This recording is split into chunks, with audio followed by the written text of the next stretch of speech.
Woi berhenti, Bu Nunung. Apa-apaan kamu ya? Gila kamu ya, malam-malam merusak mobil orang lain begini. Biarin, biar hancur sekalian mobil sombong ini. Aku benci banget lihat mobil ini nangkring di sini tiap hari. Udah Bu, udah. Astaga, kamu nekat banget sih. Lepasin besinya Bu, banyak orang bangun nanti. Ya ampun mas, kaca depan mobil kita retak 1000 gitu.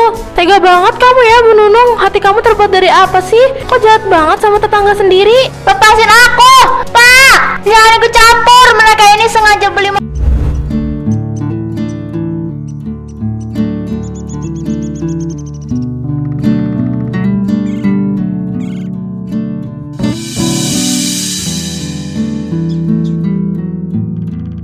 Kinclong banget ya Sal. Lihat nih, bayangan muka aku aja sampai kelihatan jelas banget di kap mobil. Ih, kamu mulai deh lebaynya, kumat. Tapi bener sih, perjuangan kita lembur tiap malam akhirnya kebayar pas lihat mobil ini parkir di halaman rumah sendiri. Masih kayak mimpi tau nggak? Bukan mimpi dong sayang. Nih, denger sendiri bunyinya. Mas, pelan-pelan dong mainin kuncinya itu. Bu Nunung dari tadi ngeliatin kita terus dari rumahnya. Tuh, lihat, airnya kemana-mana tapi matanya melotot ke mobil kita. Biarin aja Sal, mungkin dia lagi kagum sama mobil baru kita. Masa kita nggak boleh senang-senang sedikit sih di halaman rumah sendiri? Lagian kita kan beli pakai uang halal. Bukan kagum itu mah mas. Coba kamu lihat mukanya, judes banget kayak lipetan daster belum disetrika. Dari tadi nggak ada senyum-senyumnya sama sekali. Padahal biasanya kalau sore begini dia yang paling heboh nanya-nanya tukang jualan lewat. Udah, jangan suuzon dulu Bu Nunung. Sore, wah bunganya subur banget ya Bu sore ini. Ya sore. Tuh kan, ketus banget jawabnya. Nggak mau selamatin kita apa ya? Mobil baru ya, hitam besar begitu. Pasti makan bensinnya banyak banget. Hati-hati loh, zaman sekarang banyak yang beli mobil mewah tapi besoknya malah bingung bayar cicilan bulan seperti kejar-kejar orang bank.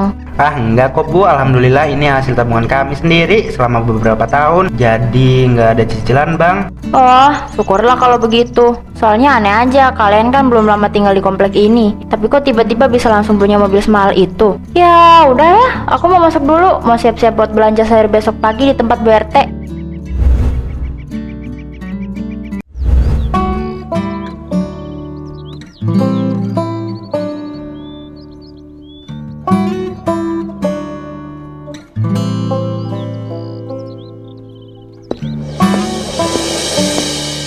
BRT, tahu nggak sih? Itu tetangga sebelah aku si Salsa sama Akmal. Kemarin sore gaya banget. Tiba-tiba ada mobil Fortuner hitam gede banget di parkiran halamannya. Mengkilat banget lagi. Sampai silau mata aku pas jemur daster. Ah, mobil baru yang itu ya? Iya, kemarin Pak RT juga sempat cerita pas lewat sana. Wah, alhamdulillah dong ya. Ikut seneng aku mah kalau ada warga kita yang sukses begitu. Duh, Bu RT, jangan polos-polos banget dari jadi orang. Coba pikir pakai logika. Mereka kan anak baru di komplek kita ini. Kerjanya juga cuma kantoran biasa. Kok bisa langsung beli mobil segede gaban begitu? Jangan-jangan mereka biar pesugihan atau minimal pakai uang pinjaman online ilegal yang bunganya selangit itu loh. Astagfirullah Bu Nunung, pagi-pagi kok udah bikin gosip yang enggak. Nggak baik kan nuduh orang tanpa bukti begitu. Pak Mali tahu, siapa tahu emang tabungan mereka udah cukup sebelum pindah ke sini. Ih, Pak Bambang, mana paham urusan begini. Laki-laki mah mana peka sama kejanggalan lingkungan. Aku ini tetangga persis sebelahnya loh. Jadi aku yang paling tahu gerak-gerik aneh mereka. Pokoknya ada yang nggak beres. Mending BRT suruh Pak RT selidikin dan itu asal-usul duitnya sebelum komplek kita ketiban sial. Udah Po Nonong, jangan diterusin bicaranya. Makin ngawur aja nih. Mending dibayar itu sayurannya. Kasihan tukang sayurnya nungguin dari tadi. Nih uangnya. Ah, dibilangin malah pada nggak percaya. Lihat aja nanti. Malam ini aku mau desak suami aku si Valdi buat cari tahu biar dia urus langsung sama Akmal kalau ketemu di jalan.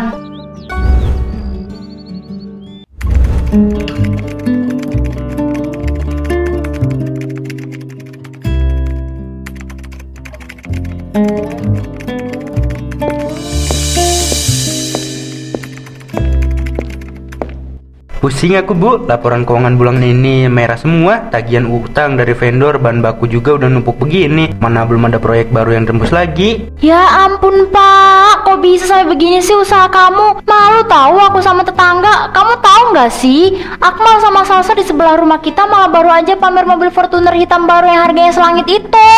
Ya mau gimana lagi, namanya juga bisnis lagi seret. Lagian itu kan rezeki mereka. Pak RT juga bilang Akmal kerjanya emang lagi bagus di kantornya. Ih, kok kamu malah malah belain mereka sih? Pikir dong pakai otak. Hidup ini nggak adil banget tahu. Kita yang udah pontang-panting kerja siang malam malah terpuruk begini. Sedangkan mereka yang anak baru di komplek ini bisa dengan gampang pamer kemewahan di depan muka kita. Jujur ya, panas banget loh hati aku setiap kali dengar bunyi alarm mobil baru mereka itu. Terus kamu maunya aku gimana, Bu? Mau aku rampok bank biar bisa beli mobil yang sama? Aku juga lagi stres mikirin utang usaha kita ini. Ya nggak usah ngerampok juga, tapi minimal kamu jangan lembek jadi laki-laki. Besok-besok kalau ketemu Akmal di jalan, kamu nggak usah tebar pesona pakai senyum ramah lagi ke dia. Tunjukin kalau kita nggak butuh dan nggak level sama orang kaya baru kayak mereka. Malah kalau bisa, kamu kasih pelajaran sedikit biar dia tahu rasa. Bener juga kata kamu, Bu. Sombong banget tampang si Akmal itu kemarin pas parkir mobil. Oke, lihat aja besok siang kalau aku pas-pasan sama dia di area parkir minimarket depan komplek, bakal aku bikin tahu diri.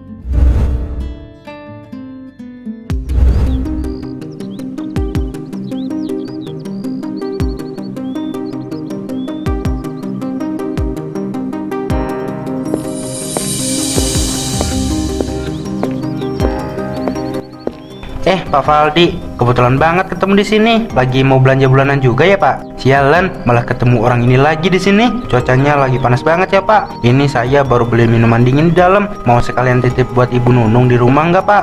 Minggir, nggak usah so akrab jadi orang. Astagfirullah, Pak Faldi. Kok malah nabrak gitu? Ada masalah apa ya, Pak? Kalau saya ada salah, tolong diomongin baik-baik. Jangan main fisik begini dong. Waduh, itu bapak-bapak kompleks sebelah kenapa malah mau ribut di parkiran siang-siang begini ya? Masalah, kamu pikir aja sendiri pak otak kamu. Mentang-mentang punya mobil baru, jalanan komplek kayak berasa punya nenek moyang kamu sendiri ya. Jangan sombong gitu kamu Akmal. Lihat aja nanti, besok pagi di halaman rumah kamu bakal ada kejutan yang bikin kamu pusing 7 keliling. Kejutan apa maksudnya pak? Tolong jangan kekanak-kanakan begini. Kita ini hidup bertetangga loh.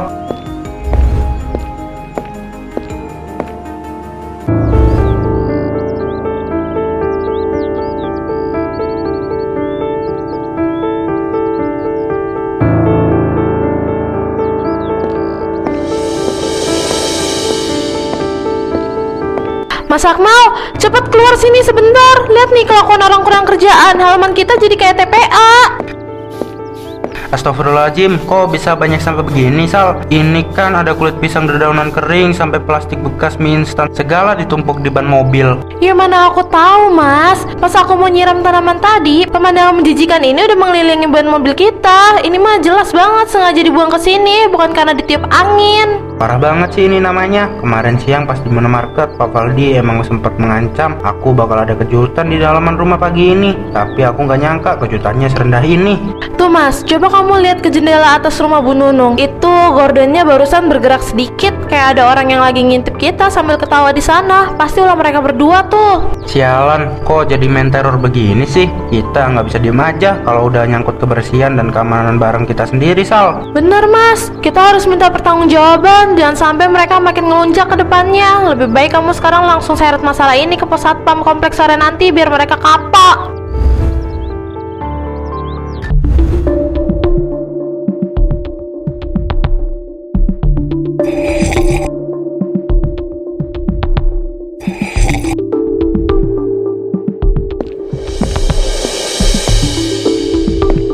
Sore Pak Joko, lagi santai ya? Maaf nih, saya mengganggu waktunya sebentar. Ada masalah darurat di rumah saya. Mas Akmal, sore mas. Santai kok, ini cuma sambil mantau jalanan aja. Ada masalah apa emangnya mas? Kok mukanya kusut banget, kayak belum mandi dari pagi. Ini Pak, udah beberapa hari ini halaman rumah saya dikotori terus. Dan mobil Fortuner baru saya sengaja dikelilingi sampah plastik, kulit pisang, sampai daun-daun kering. Pas banget setelah kemarin siang suaminya Bu Nunung sempat mengancam saya di minimarket depan. Waduh, yang bener mas, kok kelakuan warga kita ada yang sekanak-kanakan begitu ya? Coba sebentar saya cek dulu laporan patroli anak-anak dari kemarin malam di buku mutasi ini. Nah, coba sekalian dilihat dari rekaman CCTV komplek yang itu dong Pak Joko. Kelihatan enggak ya siapa yang subuh-subuh survesif buang sampah di halaman saya? Aduh Mas Akmal, kalau dilihat dari sudut kamera blok kita ini posisinya agak ketutup pohon mangga besar depan rumah Pak RT. Jadi area halaman rumah Mas Akmal nggak bisa kelihatan mendetail dari sini. Cuma kelihatan jalanan utamanya aja. Ya ampun, apes banget deh. Berarti mereka pintar juga ya nyari celah biar nggak ketahuan kamera komplek. Kalau begini terus mobil saya bisa-bisa baret atau dirusak yang lebih parah kalau kita nggak gerak cepet, Pak. Tenang dulu Mas Akmal, jangan panik. Mulai malam ini saya bakal instruksikan anak-anak yang piket buat memperketat patroli di sekitar rumah Mas Akmal. Pokoknya setiap 1 jam sekali harus lewat sana. Tapi saran saya mending Mas Akmal pasang kamera pengaman sendiri aja secara sembunyi-sembunyi di teras rumah biar punya bukti konkret kalau mereka beraksi lagi malam ini.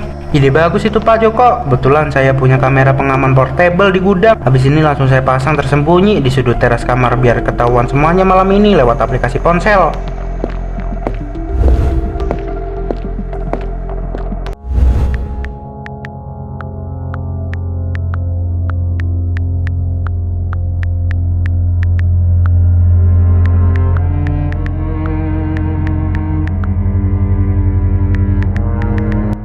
Gimana mas? Kelihatan jelas nggak dari kamera kecil yang kau pasang di atas pot teras yang tadi? Jelas banget sayang nih, lihat deh mobil Fortuner kita kelihatan utuh dari depan sampai samping. Untung tadi sore Pak Joko kasih ide, kalau enggak kita bakal buta banget malam ini. Jujur ya mas, aku beneran nggak bisa tidur dari tadi karena kepikiran terus. Jantung aku rasanya deg-degan. Takut tiba-tiba si Nunung atau suaminya itu beraksi lagi malam-malam begini. Udah kamu tenang aja, jangan terlalu tegang begitu. Kita kan udah punya bukti kalau ada apa-apa. Lagian Pak Joko juga janji mau sering-sering lewat depan rumah kita malam ini buat patroli. Tapi kamu lihat sendiri kan kelakuan Pak Faldi kemarin di minimarket, sampai berani main fisik nabrak bahu kamu begitu. Orang kalau udah dikuasai rasa iri dengki kayak mereka itu biasanya nekat dan gak pakai logika kalau lagi bertindak. Iya aku tahu, makanya mata aku nggak bakal lepas dari layar HP ini sampai suasana benar-benar aman. Kamu mending tidur duluan aja Sal, biar aku yang ronda lewat HP ini. Nggak mau mana bisa aku tidur nyenyak dalam kondisi begini. Kita tungguin barang-barang aja sampai lewat tengah malam.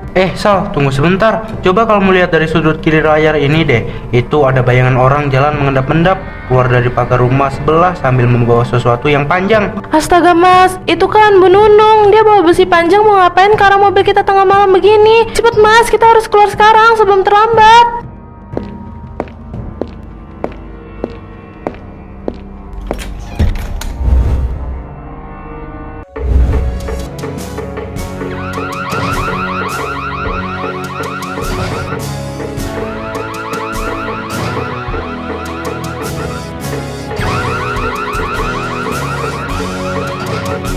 Woi berhenti, Bu Nunung, apa-apaan kamu ya? Gila kamu ya, malam-malam merusak mobil orang lain begini. Biarin, biar hancur sekalian mobil sombong ini. Aku benci banget lihat mobil ini nangkring di sini tiap hari. Udah Bu, udah. Astaga, kamu nekat banget sih. Lepasin besinya Bu, banyak orang bangun nanti. Ya ampun mas, kaca depan mobil kita retak 1000 gitu.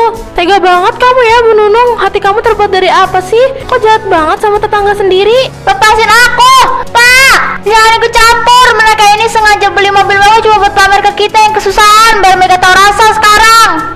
Berhenti Bu Nunung, taruh besinya sekarang. Saya saksinya ya. Ini udah masuk ranah kriminal, perusakan barang-barang orang lain. Maaf Mas Akmal, Mbak Salsa, istri aku lagi hilaf. Dia lagi stres banget. Tolong jangan diperpanjang dulu malam ini. Nggak ada khilaf-khilafan ya Pak. Ini udah kelewatan namanya. Lihat tuh lampu-lampu rumah tetangga yang lain udah pada nyala semua gara-gara keributan yang istri kamu bikin. Bener kata istri aku. Tuh lihat Pak RT, sama warga yang lain udah pada keluar rumah menuju ke sini karena dengar alarm mobil aku.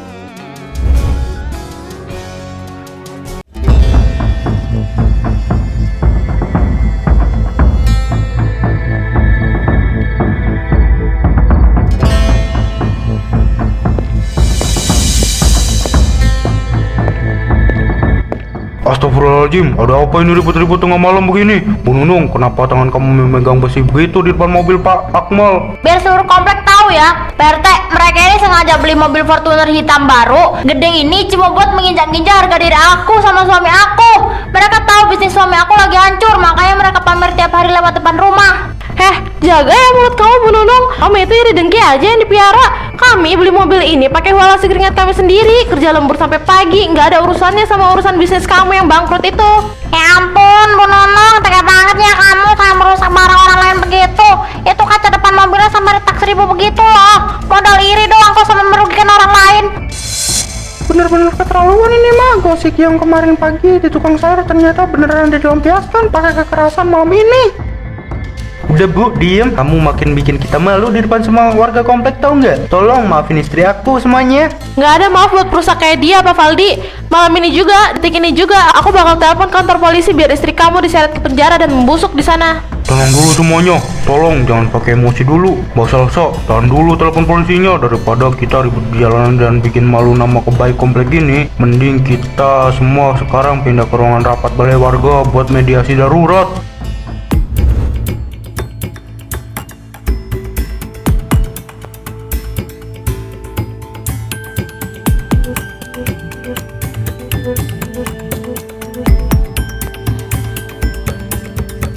Jam udah menunjukkan pukul 2 dini hari. Semuanya kita berkumpul di sini buat mencari jalan keluar yang jelas. Pak Akmal, silahkan kalau ada bukti tambahan yang mau nunjukin biar masalahnya terang benerang. Ini Pak RT, tolong dilihat sendiri rekaman dari kamera pengaman tersembunyi yang baru saya pasang di teras rumah sore kemarin. Iya, biar ada yang nggak bisa ngelak lagi atau beralasan kilaf ya malam ini. Putar aja langsung, Mas. Ya ampun, Bu Nunung, ini wajah kamu kelihatan jelas banget loh di video pas lagi mengayunkan besi itu berkali-kali ke bodi mobil Pak Akmal. Iya Pak RT, itu emang aku malu banget. Aku beneran hilaf malam itu karena emosi. Aku udah gak tahan lagi lihat mobil itu tiap hari. Astaga Bu, kamu beneran senekat ini dari belakang aku. Hancur udah nama baik keluarga kita di komplek ini gara-gara kelakuan kamu yang memalukan ini. Sekarang baru bisa nangis dan bilang malu ya Bu Nunung. Kemarin-kemarin pas menghasut warga di tukang sayur sama membuang sampah di ban mobil kami, kok nggak ada malunya sama sekali? Rekaman CCTV ini udah lebih dari cukup buat jadi bukti laporan di kantor polisi besok pagi, Pak Valdi. Tapi sebelum saya melangkah ke sana, saya mau dengar apa pembelaan terakhir dari pihak kamu sekarang.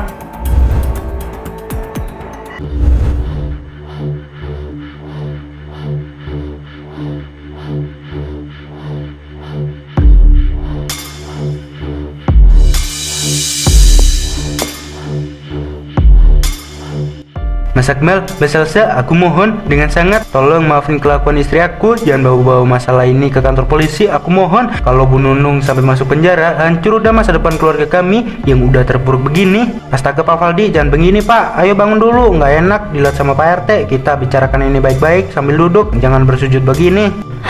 Aku beneran sakit hati banget lihat mobil baru kami dirusak begitu Pak Valdi. Tapi lihat kamu sampai mohon begini sebagai kepala keluarga, aku jadi nggak tega juga kalau harus memperpanjang sampai ke jalur hukum. Terima kasih Mbak Salsa, Mas Akmal. Aku janji dan menjaminkan diri aku sendiri, aku bakal bertanggung jawab penuh buat membiayai seluruh perbaikan mobil kamu. Alhamdulillah kalau udah ada titik temu yang damai.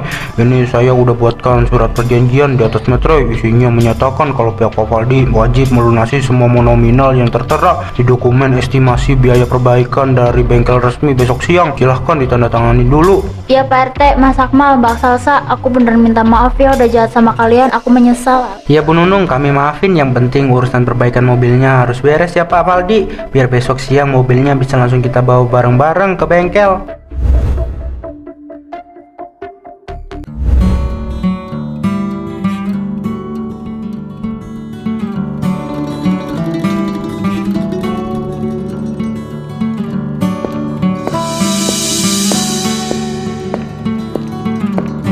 Silahkan dicek kembali Mas Akmal, seluruh kaca depan yang retak udah kami ganti dengan yang baru, dan bodi sampingnya yang udah dicat ulang sampai mulus lagi seperti semula. Wah mantap banget ini hasilnya Pak, kelihatan kayak baru keluar dari dealer lagi, mengkilap banget hitamnya. Terima kasih banyak ya Pak. Alhamdulillah ya Mas, akhirnya mobil kita balik cantik lagi. Gimana Pak Valdi? Semuanya udah beres di bagian kasir bengkelnya? Udah beres semua Mbak Salsa, Mas Akmal. Ini nota lunas pembayarannya dari kasir resmi bengkel. Semua biayanya udah aku selesaikan. Terima kasih banyak Pak Valdi, udah bertanggung jawab. Aku yang harusnya berterima kasih banyak sama kalian karena udah berbaik hati nggak memperpanjang masalah ini ke jalur hukum. Iya Pak Valdi, semoga kedepannya hubungan bertetangga kita bisa jadi lebih sehat dan damai ya Pak.